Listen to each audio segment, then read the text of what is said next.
Eventually, the sheer amount of user-generated content they'd received became a self-congratulatory story in itself.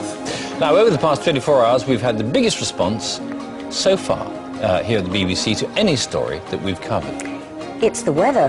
35,000 pictures the BBC yesterday received of the weather. An absolutely amazing response, our biggest ever response. Well, who'd have thought a national weather condition would have generated that many pictures? Just to pop that into context for you, in total, the Buntsville oil fire depot, we received 15,000. So yesterday, 35,000 in one day. We just couldn't believe it. How do you wade through all those pictures like that? Yeah, how and why? I think these pictures we're just looking at now, I mean, they're beautifully shot.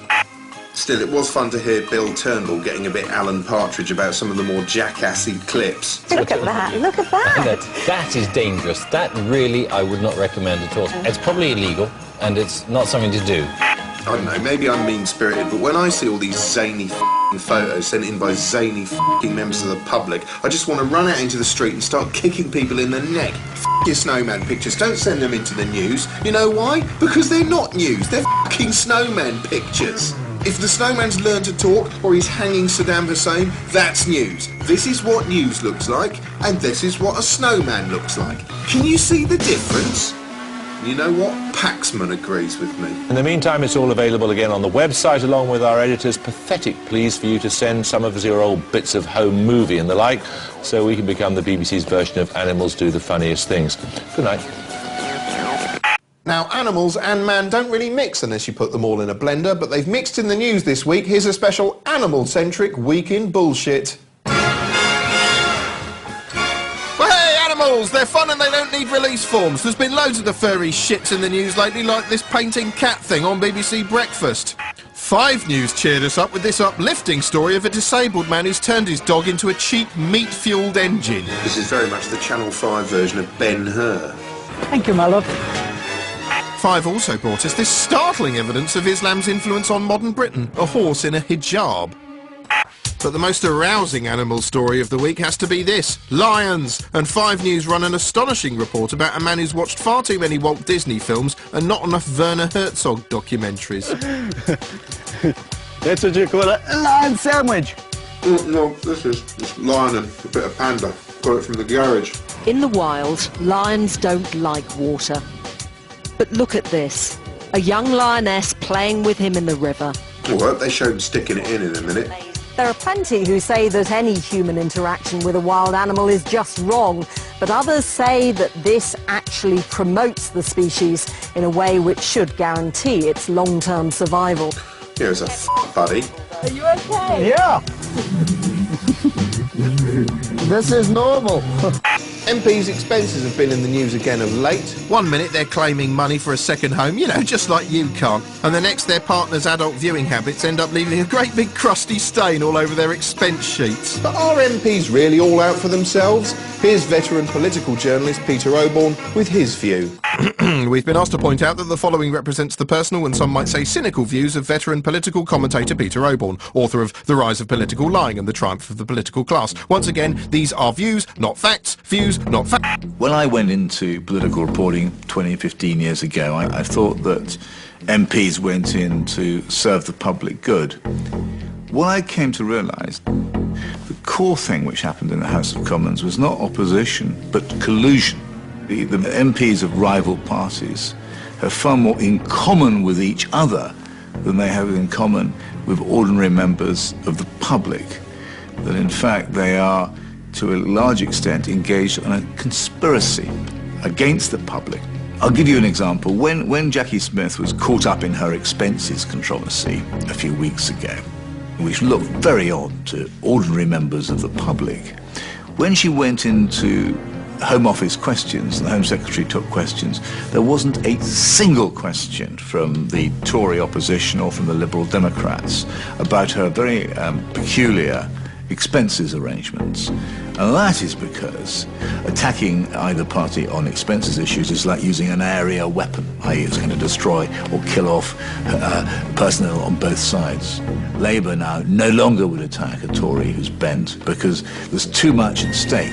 If you go back a generation or two, people who came into the Commons, whether from the left or the right, the primary objective was to serve the country or to serve their voters, not to make money for themselves.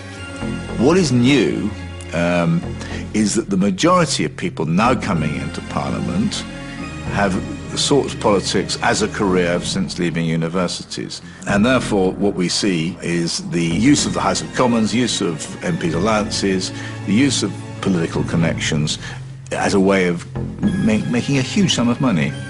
Very interesting to watch what happens to former ministers. Let's have a look at Tony Blair. You know, he's gone off to work for an American investment bank. He earns millions of pounds of money for that, giving very high-level consultancy about how to link business and politics. John Major, Blair's predecessor, joined the Carlyle Group, a very, very secretive, little-known organisation linked to the Bush family, whose whole sort of raison d'etre is to make money out of government privatisations and contracts. What it does is to cast doubt about the real integrity and independence of the advice these people are doing in office, because the people they're dealing with in office then come and give them jobs, incredibly well-paid jobs, afterwards. The political class funds party political activity in a completely different way to the system which prevailed after World War II. Because parties can't go to mass members anymore, there is one way they can use fund money, is by basically using that access to the process of government and selling that to interested parties in the business world. You go to the annual conference of the governing party, it's much more like a corporate away day than a party conference. And so businessmen who want to acquire access to the Prime Minister can get it, but they have to pay for it. And you get the emergence of these rather sinister figures, lauded in the press, never exposed, these people who broker. They broker between big business and the politicians. And they fix deals. I'll name them. I don't know if you have the balls to put this on air. Just maybe 2 or 3 others in London handle a lot of this business of brokering, normally or often secret or very private deals between very senior and rich businessmen and their political clans. Yeah, is it recording? Yeah. It's going, yeah. Yeah, sorry, the remainder of this sequence has been removed on legal advice. Showbiz and former pop star turned bloated porridge-faced nation botherer David Van Day spices up morning pisscast the right stuff by chucking his girlfriend live on air. I'm actually dating a lady, very beautiful lady, Sue Moxley from The Sun, beauty editor. Yeah. Right. Obsessed with fame. She can't be that obsessed with fame. She's going out with David Van Day. We eat out a lot. We do a lot of fine dining. Well, anyway, where they'll let you wheel in a trough. I've had enough. And so would I dump you now? Yes, I would. You've been dumped. David, live on air, on TV, celebrity dumping. Yeah, I think I've seen the pilot for David Van Day's celebrity dumping. It's horrible. Oh, and next up it's national embarrassment, David Van Day, and here he goes, he's dropping his trousers, he's assuming the position, he's straining, he's straining, he's straining, he's... Oh, he's in the target, he's in the target! Well done, David, you absolute prick!